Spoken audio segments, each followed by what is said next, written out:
The Economist.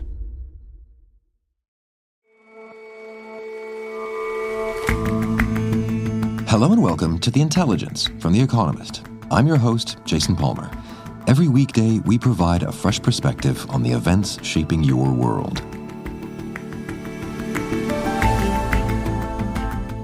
Nigerian politics is a nasty place for women. Our correspondent says that's apparent in the details of a sexual harassment scandal that'll be litigated in a parliamentary hearing today. And there's one behavior that employees find more annoying than any other: having their ideas stolen. But our columnist says there are plenty of reasons to forgive thieving colleagues, or to wait for the theft to backfire.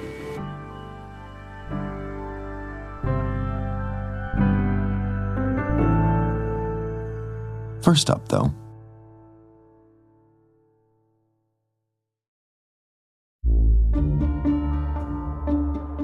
days ago, America carried out the largest airstrikes on Yemen since President Trump took office again.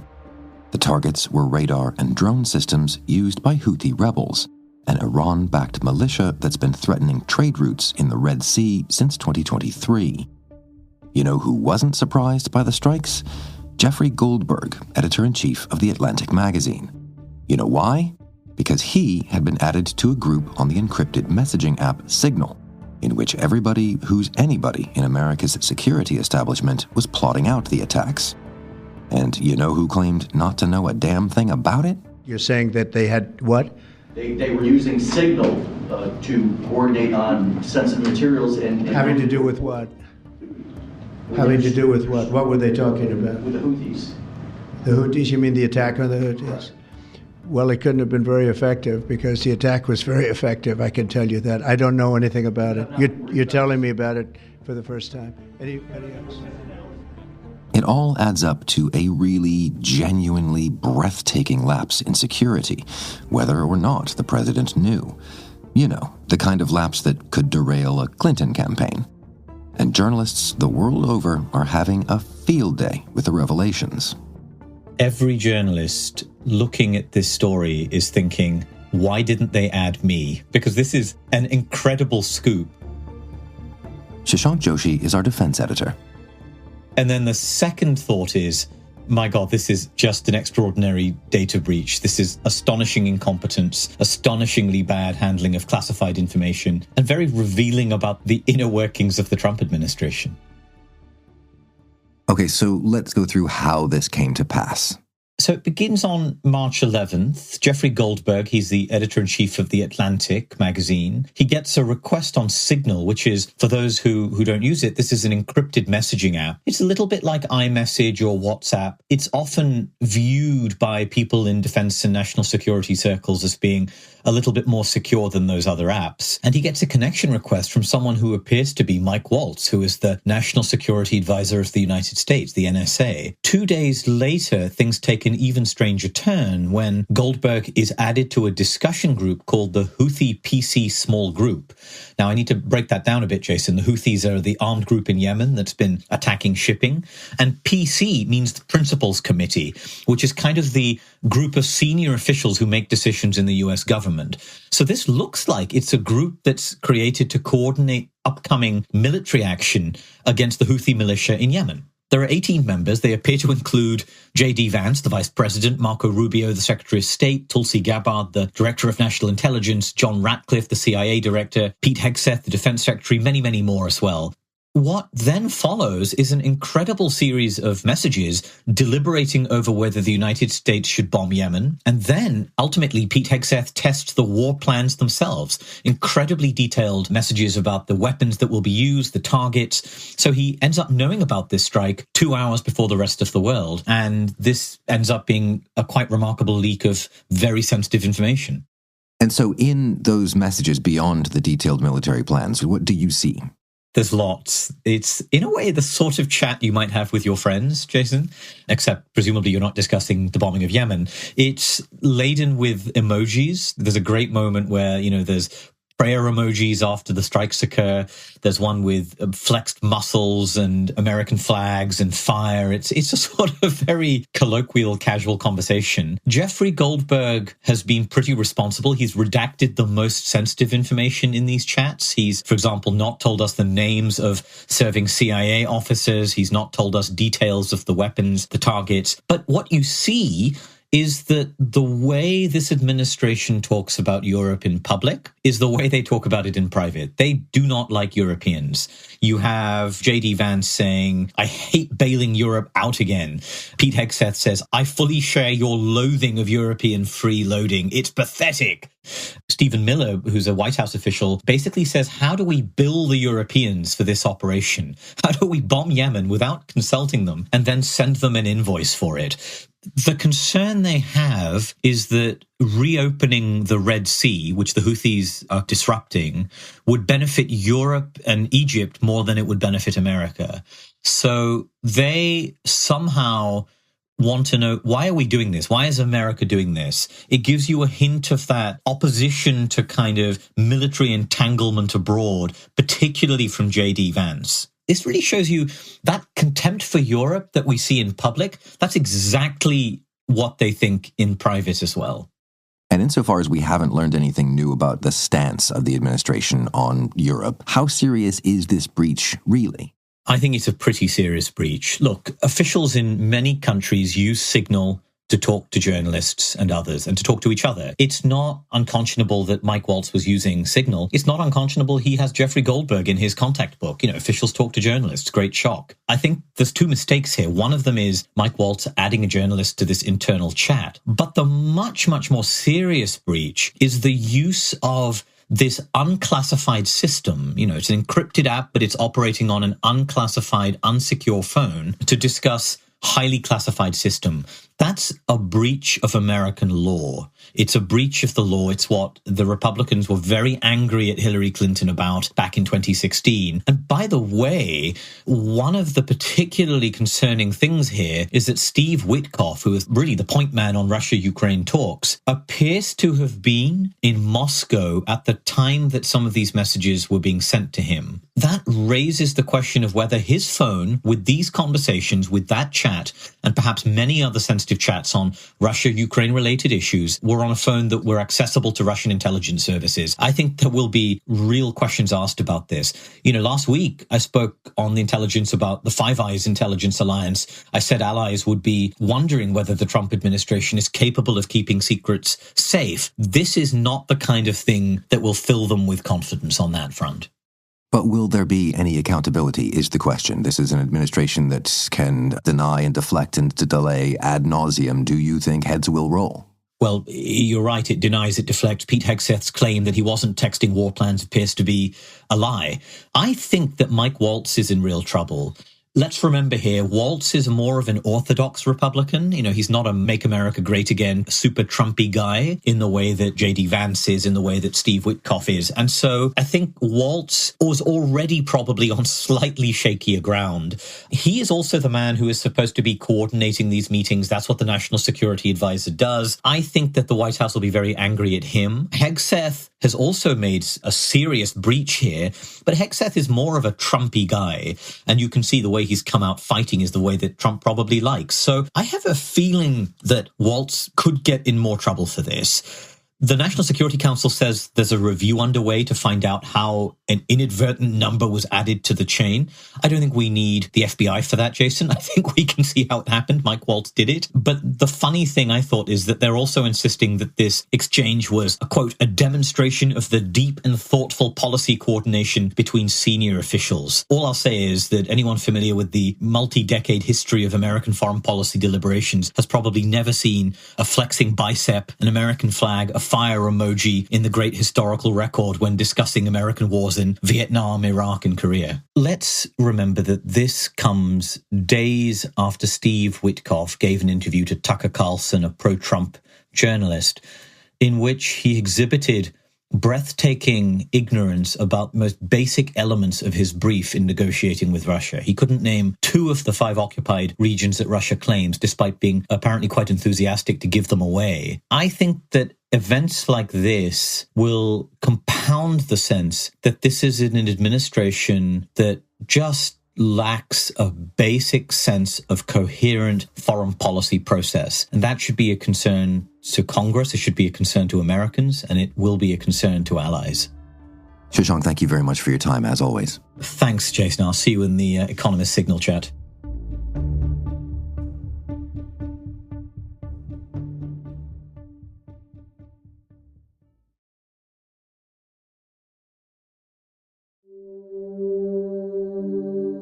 My first trial into politics was in the year 2019 under the platform of the Social Democratic Party. In 2019, Natasha Akpoti-Uduaghan unsuccessfully ran for governor of Nigeria's Middle Belt state, Kogi. It was a very tough journey. It was laced with violence in all forms, the physical attacks, my person, my constituents, my followers who were killed. The houses were burnt down. They were beaten up every time we went out to campaign. We were beaten up, we were shot at. She lost that election, but undeterred, she decided to run for the Senate. Ore Ogunbiyi is our Africa correspondent. The day before that vote in 2023, she faced yet another obstacle. Now, all the roads, the 5 roads they were cut, should I say, gullies were made out of them. 5 major roads to her constituency were dug out so that election materials couldn't get to them. And it took her 6 months before she was finally sworn in as senator, because she had to appeal for rejected ballots to be included in the vote. Throughout her entire journey into politics, she's faced violence, verbal abuse, cyberbullying, and more. It seems to be the regular norm here, especially when you're a woman. Her story is a reflection of the harsh conditions that women face in Nigerian politics. And, Ore, before we get into that sort of bigger political picture, how have things gone for Senator Akpoti-Uduaghan since she's been sworn in? Well, they're not going too well at the moment. Most recently, she struggled to get bills passed and was told to sit in a remote corner of the chamber where she'd basically be out of public view. For 7 months, I have not been able to raise my motions, contribute to debates, or take second readings of my numerous bills. That the Senate President had silenced me on the floor of the Senate for the past 7 months. Senator Akpoti claims that the reason she's being singled out like this is retaliation by Godswill Akpabio, the Senate President, for rejecting his sexual advances. So, after refusing to sit where she was told, she formally accused him, the Senate President, of sexual harassment. The Ethics Committee got together and hastily recommended that she be suspended. And the Senate President did exactly that on March the 6th, suspending her for 6 months, withdrawing all her security. He said she's not allowed anywhere near the National Assembly or her office. Basically, these are some of the harshest conditions that we've ever seen regarding a senator's suspension. Now, the Senate President, Godswill Akpabio, denies sexually harassing her, and he says that Senator Akpoti's suspension is actually unrelated to her complaint against him, that she was suspended for gross misconduct. And there's an initial court hearing which is slated for today. And coming back to that broader political picture you were hinting at, this is perhaps not so surprising in Nigerian politics, or is it? Unfortunately, it's not. Women are very, very underrepresented in Nigeria's politics. It has one of the lowest shares of female representation in government in the world.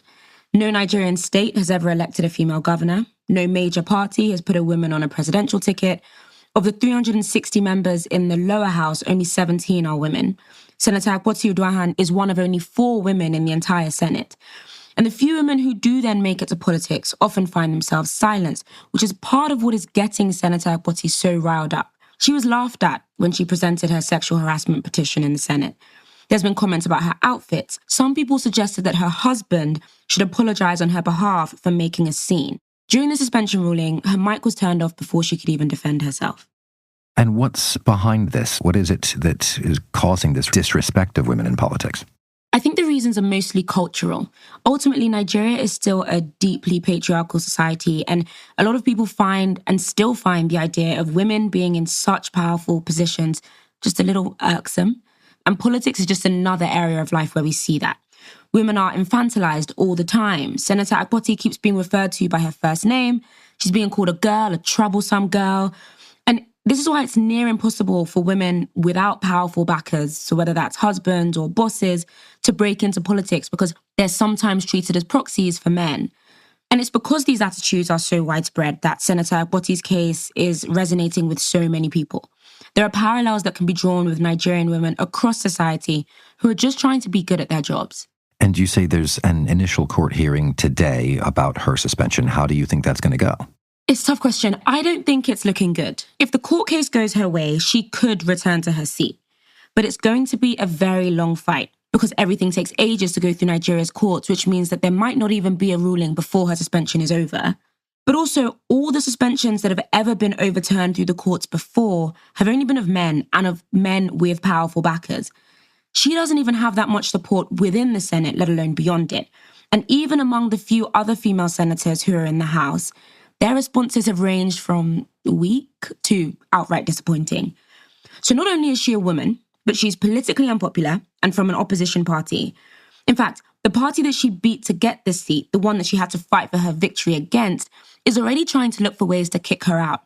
So the Electoral Commission has actually received a petition to recall her from her seat.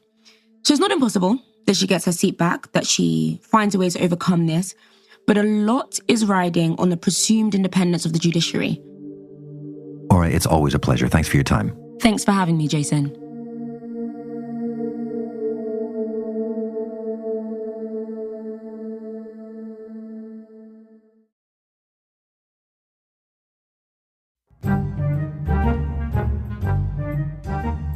I don't want to talk about the specific things that my colleagues do that annoy me, because I think they can hear me right now. So instead, let's talk about something we can all agree is infuriating. Someone stealing your ideas and getting credit for them. It's an innate kind of fury. Psychologists say that children as young as 5 disapprove of this kind of plagiarism. Ha, wait till they get jobs. The concept of credit stealing, I think, is pretty familiar to anyone who's been in the workplace. Andrew Palmer, no relation, writes Bartleby, our column on work and management.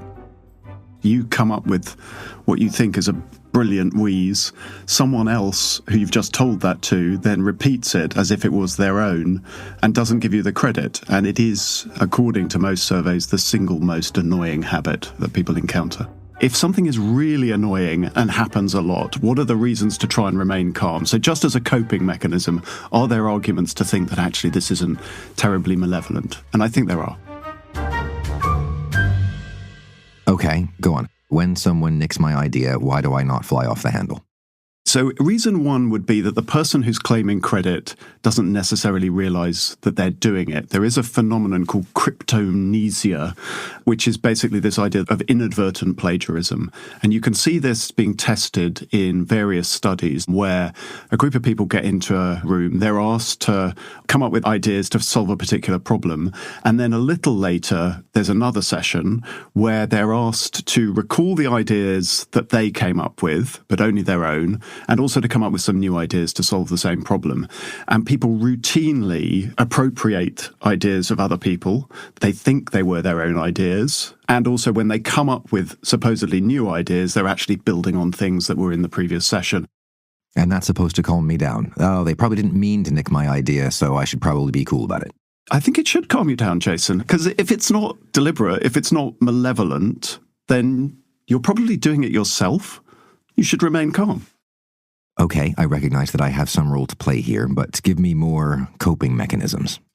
So another one would be that innovation, the idea of coming up with new things, is itself kind of a copying mechanism, that new ideas are not that new, that they recombine things that have already been thought of, and also that people are often working towards the same solution to a problem at the same time. They're doing so independently. That's the idea of convergent innovation. And you can see that in various fields, but there's a very nice new book called Like, which is about the history of the like button, popularized by Facebook back in 2009. But this book, which is by Martin Reeves and Bob Goodson, actually traces out how lots and lots of different companies for many years before that Facebook moment were basically trying to solve the same problem. Like, how do you have a very short, sharp signal from a peer that you like a piece of content.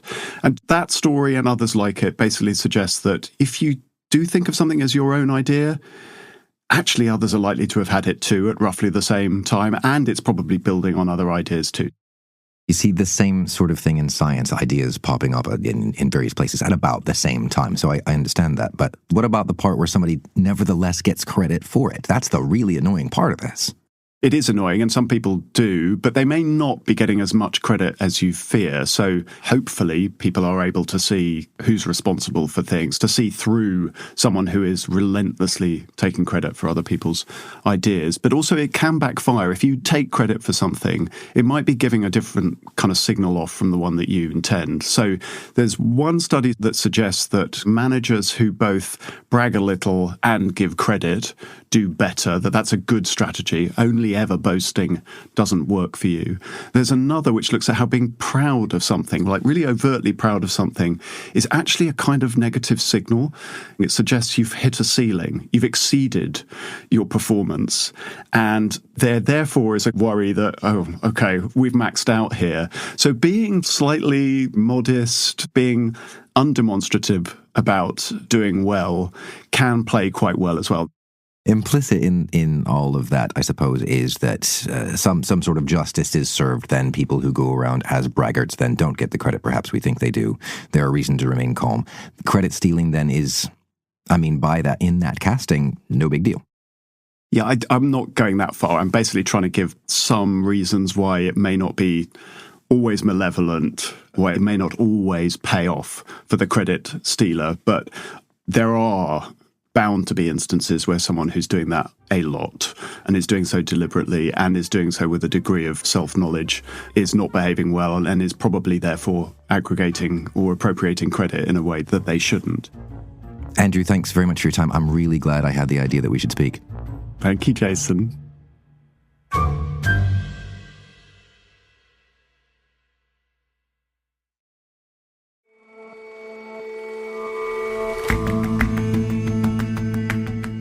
That's all for this episode of The Intelligence. We'll see you back here tomorrow.